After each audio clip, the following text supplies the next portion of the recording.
Ladies and gentlemen, you are listening to Life Well Lived by Omobola Stephen.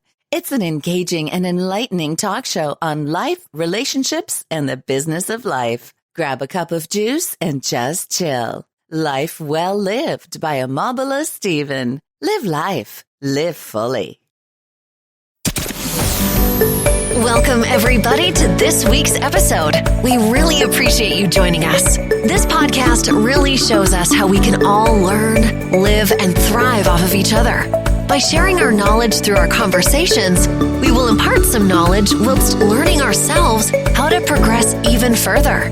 Here is your host.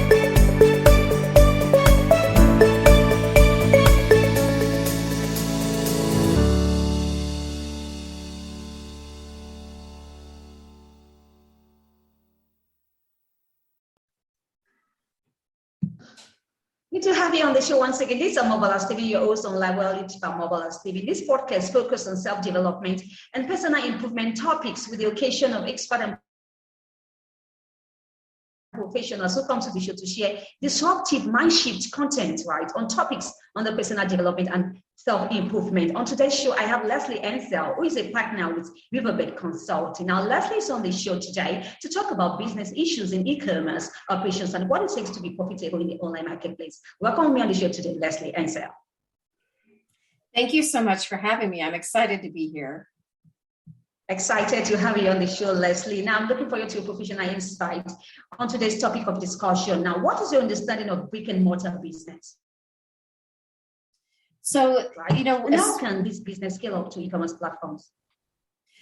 That's a great question, especially in the last couple of years with COVID. I think COVID has exposed all of the weaknesses of limiting yourself to brick and mortar, because given the opportunity or the requirement, what do people want to do now? So many people who in the past would go to the store to buy their goods, they're like, you know what, I've gotten really used to buying stuff online the past couple of years because I wanted to stay home more. I wanted to stay away from people who might give me a disease. I wanted to be healthy. And then they found out, wow, it saves so much time, right? If I can order my goods online and what I need online, it saves me so much time. I'm not having to go to the store. There's a lot of selection online. We have seen so many businesses that have become our clients who were just a brick and mortar operation who decided it is really important for us to get online. We've got to find the right platforms for our business, the right places for our products to be, so that now instead of only people in our neighborhood coming to our store and buying our products, anyone around the world can buy our products. And this is really the future of commerce. If you limit yourself to just the people in your neighborhood, you're limiting your opportunity permanently. So if you really believe in your products and your ideas, then they can compete in other marketplaces. They don't just need to compete in your neighborhood. They can compete anywhere in the world. Sure. I like that line that you talked about, believe. I think believe it's very important, right? If you don't believe that you can, then you won't. So it's very important for us to believe. Now let's talk platform manipulation, paying for reviews, free gifts, coupons, and all that goes with it. How can this be regulated in the industry? Such an excellent question, because there are a lot of things that are actually done in stores that people are very comfortable with and that don't break any rules. So you can go down to your neighborhood grocery store and they can say, hey, tell your friends how great this product is. I'll give you an extra one. And no one's going to say anything about it. They can offer you premiums to go onto their mailing list. Nothing bad is going to happen, right? No one cares. Online, everyone can see what you are doing. And the problem is that here in the United States, we have the Federal Trade Commission, which says that is manipulation of the platform. And the platform that is going to care the most right now is the biggest platform, Amazon. So why is it that you might be able to get away with this stuff over on some other small platform, but you can't get away with it on Amazon? Well, because Amazon's the biggest, so they get watched the most.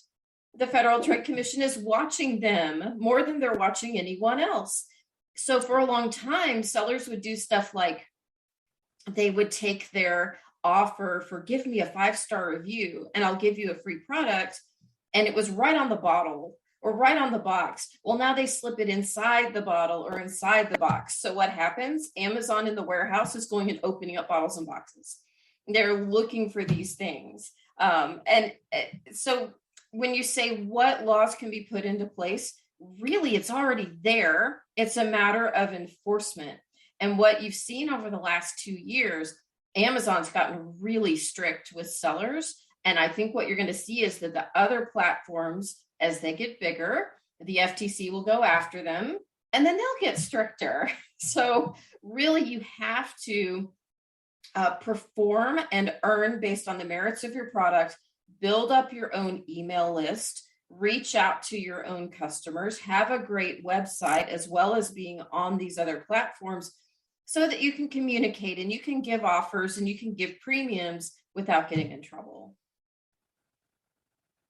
Oh, right. Now you talk about Amazon, right? So tell me, what are some top tips, right, for being successful on Amazon and other e-commerce platforms?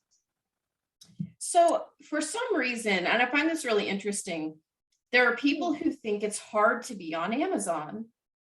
Amazon is actually the easiest, biggest, and best business incubator that has probably ever existed in history. There's almost no barrier to entry. Anyone can get their product up on Amazon and sell it there. And it's a great place to test it. So no matter what country you're in, you have a big chain store or you have, some retailer that's large and has a reputation. You can't take your product to that store and get them to put it on the shelf. It's really difficult. You're competing with the big boys, the giant manufacturers. On Amazon, you can get any of your products on Amazon. It's fantastic, really. The key is to look at everything the way that a potential customer would. There are a lot of people who will put a product up on Amazon or eBay or anywhere and not have good photography, not have any video, not have a well-written description. They don't have good keywords, and then they don't understand why it doesn't sell. On the flip side, you'd be amazed. There are major manufacturers whose products on Amazon don't have good keywords, don't have good descriptions, don't have good photos. So it opens a great opportunity for little people like me to say, I can make my product win. I'm just going to have a better listing. I'm going to have better photos. I'm going to have video. I'm going to have off Amazon advertising. I'm going to have these strategies. And a lot of them are not expensive. I mean, product photography and editing, you got $50 because you can have some great photos. It doesn't cost thousands of dollars. You just have to mind the details. And if you really mind those details, you can be successful even up against the big manufacturers. Amazon still has so much opportunity if you're willing to do the hard work and the things that other people won't do, just like the rest of life, right? Absolutely. Now, Prime Day, Black Friday, Cyber Monday. So what are some of the issues sellers face? Oh my goodness. So I'll tell you, the past couple of years, the biggest challenge for the really big sales days is people run out of stock, and especially the small businesses, because really people have ordered more on Amazon and other online platforms than anyone expected each of the last couple of years because of the realignment of shopping with COVID. And so no matter Prime Day, or they'll do some huge promotion for Black Friday or Cyber Monday, and then everything's gone. And the problem with that, while it sounds wonderful to sell out, that's very exciting sounding. The problem is when you run out, you start to lose your ranking. And so your bestseller rank goes down. So when people put in the keyword for your product, you end up on page 2 of search or page 3 of search because you ran out. So that is one huge problem.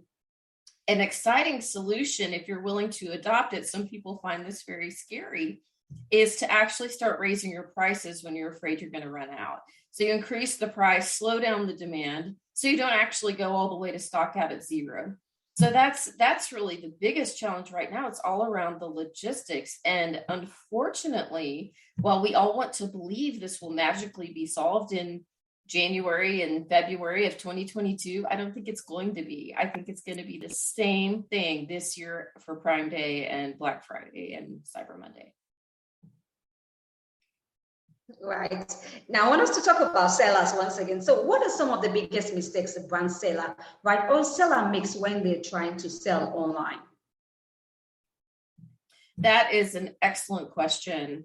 There are so many places you can go wrong. I think the number one mistake for sellers is the number one mistake for almost all small businesses, which is not understanding your numbers.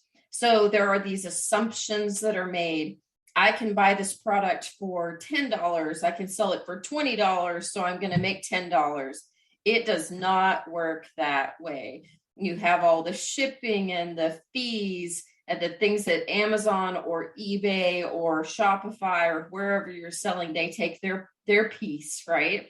Then you're going to have to probably do ads. You've got some overhead. You've got mileage on your car. There's all these expenses and people don't take it into account. So they only look at that revenue number. And if you look at the revenue number, it doesn't matter if you sold $10 million worth of product if you lost money. It does not matter how much you sold. It sounds sexy and fun, but if you lost money, why did you spend all that time and effort? So number one is really understanding the numbers and understanding what you can charge for your product in the marketplace and whether you're going to make a profit selling it at that price. And then I think the number two mistake, refer back to what I was talking about a few minutes ago about not spending the time to make your listing and your detail page look beautiful and attractive, no matter what platform you're on. There are opportunities for better photos, video, better descriptions, better keywords. It's the details and it's grunt work, but it pays off. Yeah, I think we've got a lot of work to do, right? I'm talking about the brand sellers right now. They got a lot of work to do. Now, so interested in this now. Customer service is so much my passion now. So what does excellent customer service, what does it look like for e-commerce and brands? So if you can follow, I hate to keep referring back to Amazon, but they are the giant, they're the big boys, right? So sure. Amazon says they are customer obsessed. It is all about the buyer. That is all they care about. So if you as a small business owner can maintain that level of customer obsession, but actually deliver it better than Amazon does, you're doing great. So that means you need to respond to customer messages in 12 hours if you can. You need to take the customer is always right attitude, even when they're wrong, which is so hard. We tell a lot of people, if you cannot disconnect yourself because it's like your product, so it's like your baby. So sometimes it's like they're criticizing your baby. They're saying you have an ugly baby. No one likes that. So if that's the case, write yourself template messages. Every time someone asks you a question about your product or complains, says they didn't get it on time or that it's ugly baby, you need to have a template message that you wrote when you were happy and in a good mood and not feeling backed into a corner. So have those messages in advance so that when you respond to the customer, you always sound nice and happy and friendly instead of defensive and angry, because that kind of reputation gets out really quickly on reviews, right? They were abusive and mean when I said their baby was ugly. So really template messages can save you from so many mistakes. And then you also have to remember, people have gotten used to immediate gratification, 2-day delivery, overnight delivery, responses in an hour, responses on chat. As a small business person, you can't always do that, but keep in mind that's the expectation and respond the best you can. Waiting a week to respond to someone is not going to work anymore. That's right. That's right.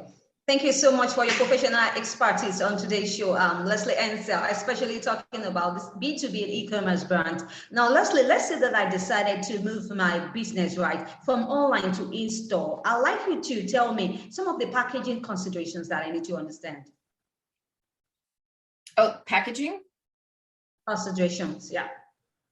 Absolutely. Okay, so this is another thing that really big companies and really creative people have ruined for the rest of us. You can't just throw the product in a box anymore and expect people to be happy. Why did you say that? It has to be